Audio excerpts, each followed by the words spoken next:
capek banget tau. Lapar gak sih kalian? Aku lapar banget loh, sumpah. Udah jam 2, lapar banget. Makan apa ya? Siang kayak gini enaknya makan apa ya kira-kira? Yang murah. Aku lagi hemat. Nyari yang murah aja. Cari biasanya yang murah tuh kayak ayam-ayam gitu gak sih? Kita kan juga anak kos. Ada nih ayam 10 ribuan sih, 10 ribuan. Apa Iya ya? sih. Tapi biasanya kita harus makan nasi gitu gak sih? Iya bener. Cari yuk. Cari apa Cari gitu yang kayak nasi di yuk. jalan-jalan. Guys, ayo live yuk. Ayo. Wah, seru tuh. Hai guys. Hai yang Jadi join. hari ini kita mau kita ada misi untuk cari makan siang yang murah, ngenyangin, dan cocok buat anak kos. Bener.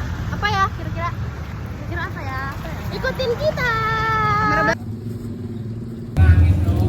Kakak itu beli apa makanan? Kayaknya banyak banget. Biasanya kalau banyak gitu enak gak sih? Kayaknya sih. Gue tanya ya. Iya, boleh. Kakak. Spill makanannya kakak. Ini aku beli di sana di Guriku Fried Chicken. Itu di mana ya kak? Di sebelah Hometown Residence. Kakaknya sering beli. Iya, sering beli soalnya nasinya enak. Berapaan kak? Ini satu porsinya 10.000. Murah. Beli yuk. Yuk beli. Murah. Yuk. Makasih, Kak. Dadah kakak.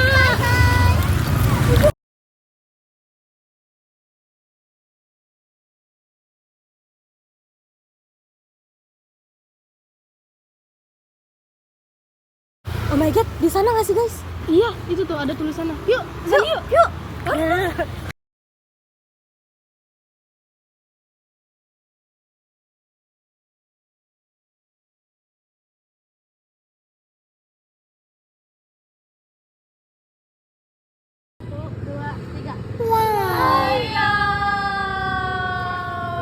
Jujur malu.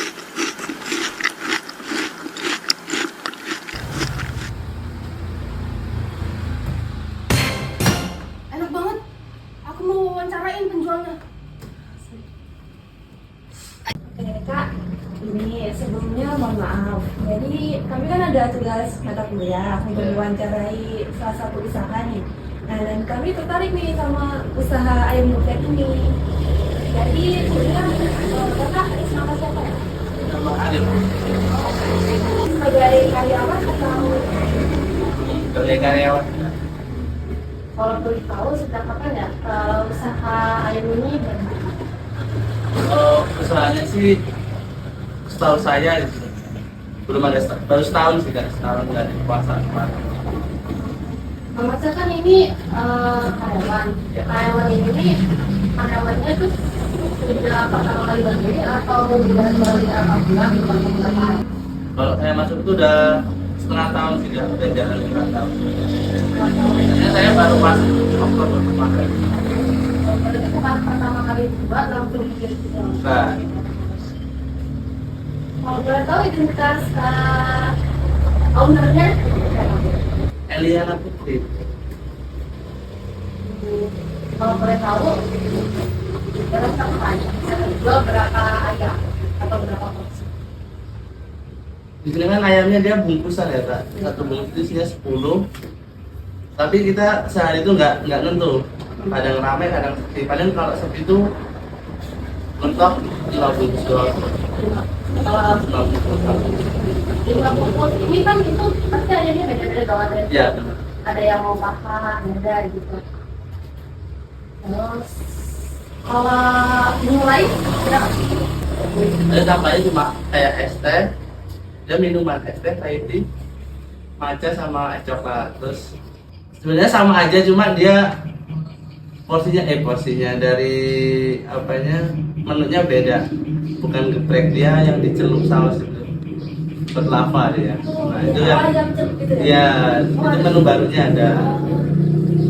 Itu menu barunya dibuat kapan? Kalau pulang tuh ya kan dari saya di sini udah ada sih. Kalau kan tadi Masnya bilang kalau lagi sepi itu Iya. cuma beberapa yang terjual kan? Iya. Nah pasti ada sisanya tuh. Sisanya tuh gimana? Kalau Nisa sejauh ini belum pernah sih Kak, karena kita gorengnya juga lihat kondisi. Oh, Jadi kita nggak asal goreng. Ternyata kalau Nisa itu buat besok udah nggak bisa. Karena dari tepungnya, dari ayamnya juga itu pasti udah basi buat buka. Tadi kan ada stok.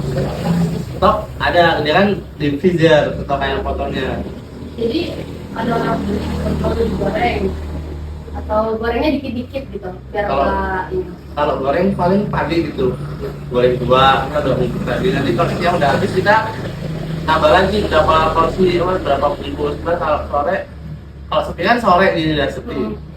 Padahal ramai lagi habis maghrib. Nah kalau misal sore ini masih ada, buat malam doang itu sih kak.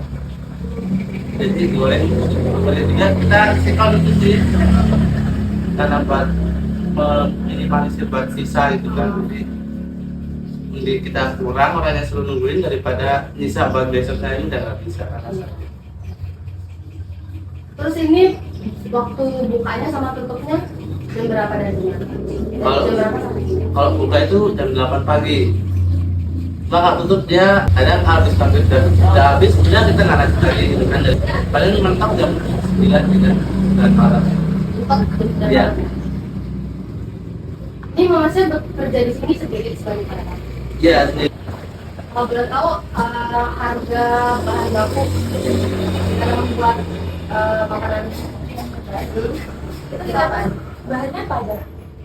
Biaya-biaya yang dikeluarkan. Kalau ini kan dia usahanya franchise juga, Iya. jadi ada agennya gitu. Dia Oh. kalau bahan tepung kan kita udah tepung udah marinasi. Marinasi itu satu bungkusnya itu harganya 22. Dan selain bahan bahan baku lagi kan, Iya. ada biaya lain nggak Kak? Kayak biaya listrik, gas, Kalau misal kayak listrik kayak gitu emang dari sini sih lihat gitu, kalau dari orang dari Jakarta atau di mana. Kalau harga ayamnya itu sebungkus aja 10, itu harganya 40.000. Bungkus di sini 10 udah lengkap. udah Ayam. 4 dada, 2 paha atas, 2 sayap, 2 paha bawah. Kalau tepung Tepung 22. buat berapa porsi? Nah, kalau saya satu bungkus itu satu tepung. Misal goreng paha bawah sama sayap itu maksimal 8. Itu bisa habis satu bungkus. Terus kan tadi bahan utamanya ada ayam, tepung, minyak. Minyak, iya, minyak itu kurang juga kurang lebih ya. Oh, Sekali produksi itu menghabiskan berapa hari, Pak? kalau itu dia sekardus itu bisa paling lama kalau seperti itu seminggu sih kak. Seminggu. Iya. Kalau rame Kalau kalian 5 hari, gaji, kalau boleh tahu gaji Iya. kakak itu dibayarin per hari, per minggu, per bulan atau bulan bulan sudah lagi ya. Ya bulan. kalau apa cabai kan? Oh, kalau cabai itu beli sendiri sih kak. Oh nggak dari ini ya? Enggak, jadi setiap outlet ini dia cabainya beda-beda, ada yang cabai hijau, ada yang cabai ini. Oh, saus. Saus dari saus ini ya, saus saset. Oh iya Saus saset juga dari gudangnya. dari gudangnya. Ya, cuma kalau kita mau beli di luar bisa juga. Gas. Kalau gas dari pendapatan tidak. Heeh. Kalau cara mengelola biaya gitu ada kayak perhitungan khusus gitu kan? Kan ada buku ini buku rekapanya gitu. Nah, jadi dia kayak bisa ada yang beli, terus dia tinggal kayaknya itu dia keluar. Mantap. Harga jual. Harga jual proporsinya Kak. Harga jual itu beda-beda kak, ada yang 10, ada yang 12, ada yang 15. Itu tergantung jenis bagian Jenis ayam. ayamnya, kalau 10 itu buat sayap sama bawah. Itu udah sama nasi sama sambal geprek. Pakai saus juga bisa, Ada di mulut juga kan? timun bisa. Terus yang 12 itu dada nasi sama saus. Itu udah nggak kalau nggak pakai sambal geprek. Oh, pakai saus. Tapi kalau Iya. misalkan pelanggan yang mau pakai sambal geprek boleh. Boleh itu 15.000, dada sama harga plus nasi. Kalau saus tuh saus yang kunyit itu ya? Enggak kak, saus itu saset Oh, tanpa. saset. Iya yang kecil itu namanya. Yang tadi saus kunyit itu. Lebih itu udah beda lagi kak, dia harganya. Dia cuma selisih 1.000 doang sih. Pernah berubah gitu nggak harga jualnya? Harga jual dari pertama saya masuk belum sih kak, belum ada kenaikan. Berarti tetap di 10.000. Iya. Kak, Kak, kalau boleh tahu nggak, kira-kira ada nggak sih Kak keunggulan dari ayam geprek ini daripada yang dijual di tempat lain gitu? Outlet lain? Paling dari ininya sih nggak, dari tepungnya, dari rasanya. Dia kan nggak beda sama chicken yang kayak di jalan gitu, yang biasa yang nggak ada pereknya gitu kan, tidak sendiri. Dia dari tepung sampai ke ayam rasanya masih sama kan.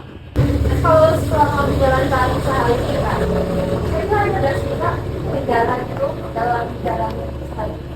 Kalau boleh tahu?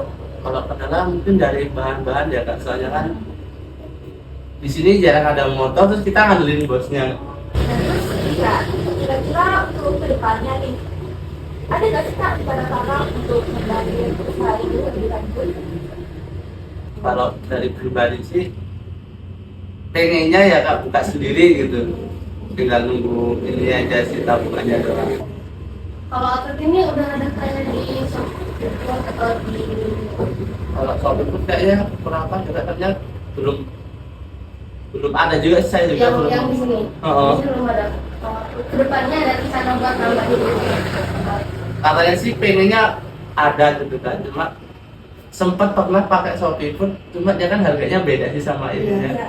Jadi kita nggak dapat untung. Oh. Yang misal di sini harganya 15, nanti di Shopee Food harga 9.000, 8.000, jadi kita nggak dapat untung nih dari sini. Jadi kita ngambil dari sini aja kalau. Oh gitu ya Kak. Kayaknya udah cukup ya wawancara kita. Semoga outlet ini jadi lebih besar lagi, Amin. berkembang. Rame lagi Kak ya. Amin. Soalnya murah 10.000.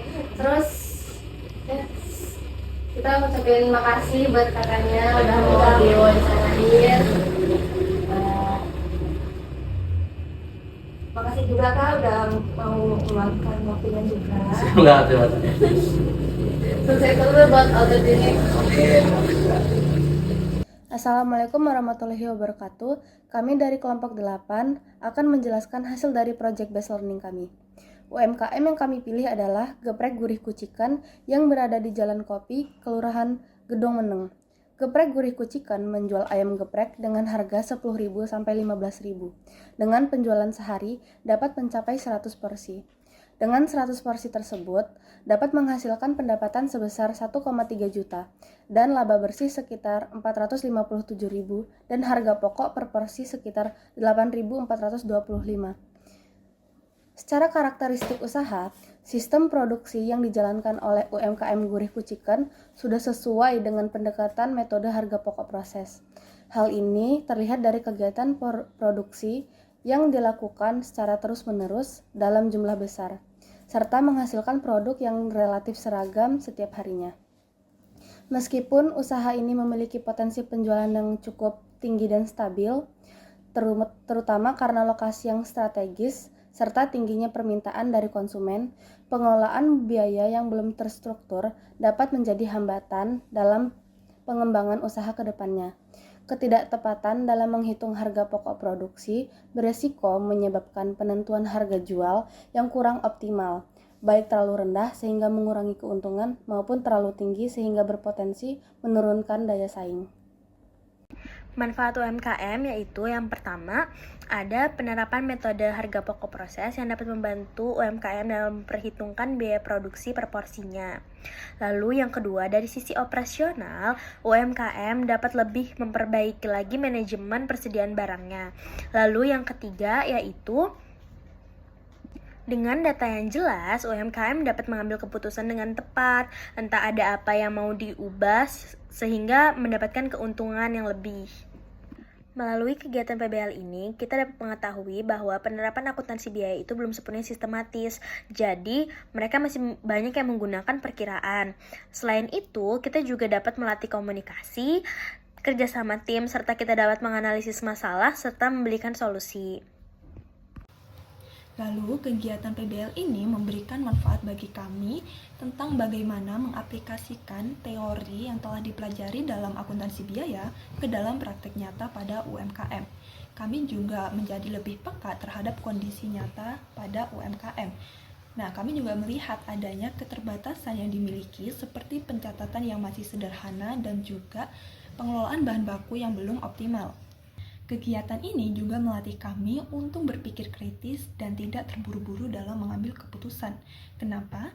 Karena dalam beberapa kondisi, data yang kami peroleh itu tidak selalu lengkap atau tersusun rapi, sehingga kami harus berdiskusi, menganalisis, dan juga mengaitkannya dengan konsep yang telah dipelajari. Nah, dari proses inilah kami melatih kemampuan dalam memecahkan masalah secara lebih sistematis. Nah, itu tadi hasil PBL dari kelompok kami. Semoga penjelasan yang telah disampaikan tadi dapat dipahami dan juga memberikan manfaat. Terima kasih.